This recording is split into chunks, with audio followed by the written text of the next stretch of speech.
Hello বন্ধুরা, তো চলে এসেছি আবার একটা নতুন ভিডিও নিয়ে। তো দিনটা ছিল আমাদের বাড়ি ফেরার দিন, ভোটের আগের দিন।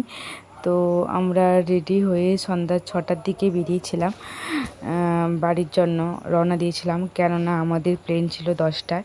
তো এই যে দেখো, মাম্মাম প্রচুর এক্সাইটেড।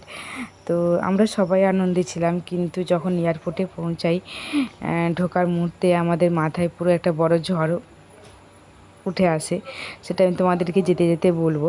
তো এখন তোমাদের বাবাইদা ওয়েট করছে উবেরের জন্য। ও বুক করেছিল, তো আমাদের পুরো বাড়ির সামনে আসবে বলল। তো যাই হোক, গাড়ি চলে এসছে, এই যে বসে পড়েছি। বাচ্চাকে নিয়ে, মামামকে নিয়ে আমার প্রথমবার প্লেনে যাওয়া হবে।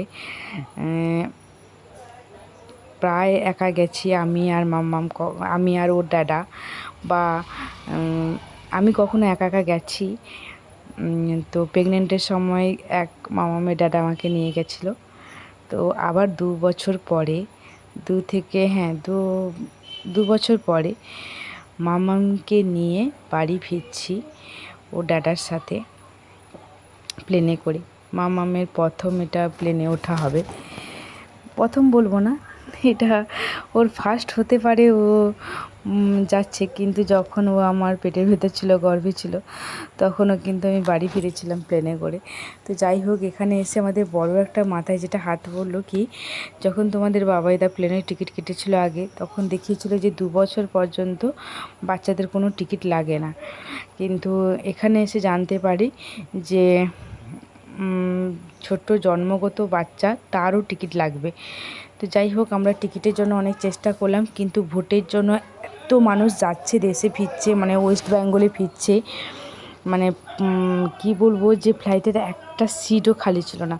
তো আমরা অনেক চেষ্টা করেছিলাম, তো যারা থাকে আর কি, তারাও চেষ্টা করেছিল, কিন্তু একটাও সিট খালি না থাকার জন্য আমাদের ফ্লাইটটা মিস হয়ে যায়। তো আমাদের নেক্সট ফ্লাইট ছিল 6:30টায়। আর অদ্ভুত কথা, মানে কি বলবো, মাম্মামের শুধু একার টিকিট নিয়ে নিয়েছে ধরো 24,000 টাকা।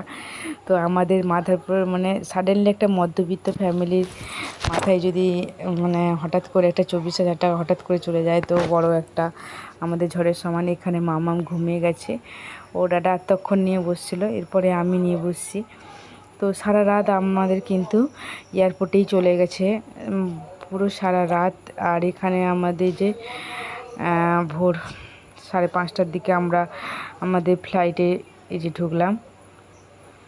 এখন মামা উঠে পড়েছে, কিন্তু আর ঘুমোবে না, যেহেতু ও টানা 3-4 ঘন্টা ঘুমিয়েছে। তো এখন সকাল হয়ে গেছে, উঠে পড়েছে, এই যে দেখো। তো মামা প্রচুর এক্সাইটেডও ছিল, আর দেখছি এটা কি হচ্ছে, এটা কি, কারণ ওর এটা প্রথম তো, আর ও তো কিছুই বুঝতে পারছে না। ও প্রচুর আনন্দ, যে নতুন জায়গা, নতুন মানুষ, ও কিন্তু প্রচুর আনন্দ। আর এখানে যখন সিট বেল্ট পরতে বলা হচ্ছে, বাচ্চাকেও সিট বেল্ট পরাতে হবে, তো মাম্মাম কিছুতেই ওটা পরতে চাইছে না, একবার খোলার চেষ্টা করছে, তো ওর দাদা বহুত কষ্টে ওকে পরিয়েছে। তো প্রচুর আনন্দ হয়েছিল, কিন্তু যেহেতু সারা রাত আমাদের জেগে কেটেছে, এই জন্য কোথাও একটা বাড়ি ফেরার যে একটা যে আনন্দটা, ওটা কোথাও একটার জন্য সাময়িক এই ঘুমের জন্য একটু বসে গেছে। তো যাই হোক, ফ্লাইটে কিন্তু আমি একদম ঘুমাইনি, ও দাদাই ঘুমিয়েছে, আমি বাচ্চাকে সামলেছিলাম। কারণ সত্যি কথা বলতে কি, ওর প্রচুর, মানে ওরও টানা টেনশন, জার্নি দুটোই গেছে। তো একদিকে আমিও সামলাচ্ছি, একদিকে ও সামলাচ্ছে, আর মামাম জানলার পাশে বসে বসে ফ্লাইট দেখছে আর সান দেখছে। এইসব দেখে দেখে ওকে গল্প করাতে করাতে আমি নিয়ে যাচ্ছিলাম। তো অ্যাকচুয়ালি আমাদের ওয়েস্ট বেঙ্গল ফেরার একটাই ছিল, মেনলি ছিল ভোট দেওয়া নিয়ে। কারণ কোথাও না কোথাও এই বছর বদলটা একটু দরকার ছিল, আর আমাদের একটা ভোটের জন্য কিন্তু অনেক কিছু হতে পারে। তো সেটা হয়েছেও, চেঞ্জ হয়েছে আমাদের পশ্চিমবঙ্গ, যেটা আমরা করজোরে চাইছিলাম। তো যাই হোক, এখানে মামামকে বাইরের প্রকৃতি দেখাতে দেখাতে নিয়ে যাচ্ছি। অনেক ক্ষেত্রে শুনেছি বাচ্চারা প্রচুর কান্নাকাটি করে, তবে আমার মামাম কিন্তু একটু কাঁদেনি, জানেন। ও জিনিসটাকে এনজয় করছিল।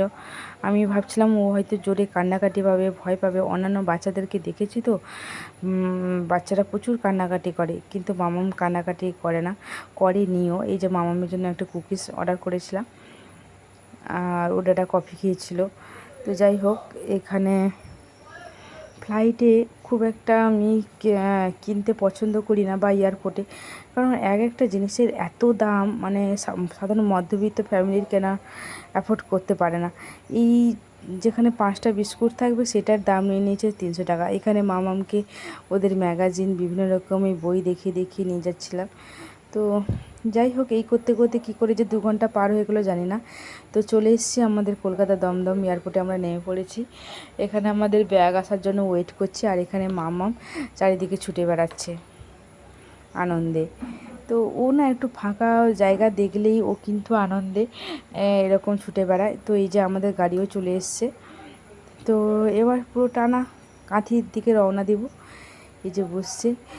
আচ্ছা, যেতে যেতে মামাম কিন্তু একটু অসুস্থও হয়ে পড়েছিল, তার জন্য আমি কিন্তু আমাদের বাড়ি যাওয়া পর্যন্ত ভিডিও করতে পারিনি। কারণ সত্যি কথা বলতে কি, সারা রাত একটা বাচ্চা জেগে থাকা আর মাত্র 2 ঘন্টা ঘুমানো, স্বাভাবিক অসুস্থ তো লাগে। তো এখান থেকে আমাদের একটু মানে ভিডিও না করার কারণ আছে, দুটো কারণ আছে। এক তো মামাম অসুস্থ হয়েছিল, একদম করতে পারিনি। আর সত্যি কথা বলতে কি, বাচ্চা অসুস্থ হলে না তখন কিছু করতে ইচ্ছেও যায় না। আর দ্বিতীয়ত আমার তখন মোবাইলের তোমার চার্জও খুব একদম কম ছিল, তার জন্য আমি একটু রেখেছিলাম যদি বাড়ির লোকেরা কেউ ফোন করে। এই জন্য আমি পুরো বাড়ি পর্যন্ত তো করতে পারিনি। তো বাড়ির কাছাকাছি এসে বন্ধ করলাম। তো আমার ভিডিও কেমন লাগলো অবশ্যই কমেন্ট করে জানিও। আর আমি চেষ্টা করব তোমাদের জন্য নতুন নতুন ভিডিও আনার। তো চলো, দেখা হবে আর পরের একটা ভিডিওতে। Tata, bye bye.